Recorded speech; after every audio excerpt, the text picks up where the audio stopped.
মধ্যপ্রাচ্যের দেশ কুয়েত প্রবাসী নির্ভর হওয়ায় বেশ সুখ্যাতি রয়েছে দেশটির। তবে সাম্প্রতিক সময় অবৈধ প্রবাসীদের বিরুদ্ধে কঠোর অবস্থান নেওয়া শুরু করেছে দেশটি।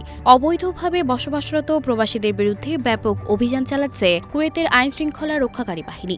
সম্প্রতি দেশটির নিরাপত্তারক্ষী সংস্থাগুলো রাজধানী কুয়েত সিটির দুটি নতুন এলাকায় অভিযান পরিচালনা করে। সে সময় বহু সংখ্যক অবৈধ প্রবাসীকে গ্রেপ্তার করা হয়।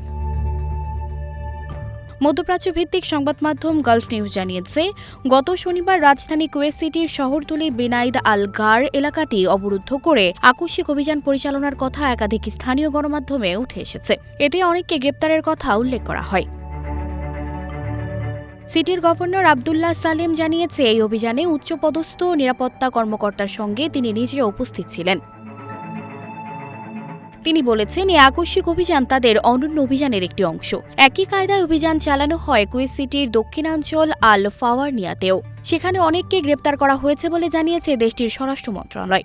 যাদের গ্রেপ্তার করা হয়েছে তাদের বিরুদ্ধে আইনি ব্যবস্থা নেওয়ার পাশাপাশি নিজ দেশে ফেরত পাঠানো হবে। তবে ঠিক কতজনের বিরুদ্ধে এমন ব্যবস্থা নেওয়া হবে সেটি নির্দিষ্ট করে জানানো হয়নি।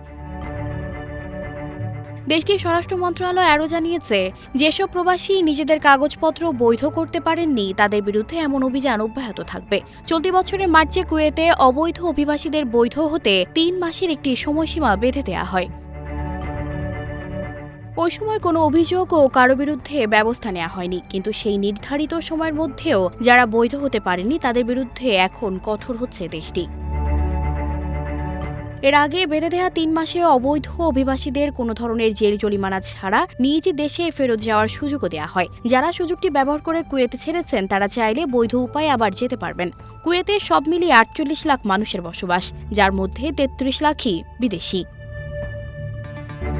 সানজিদা রহমান, প্রবাস খবর।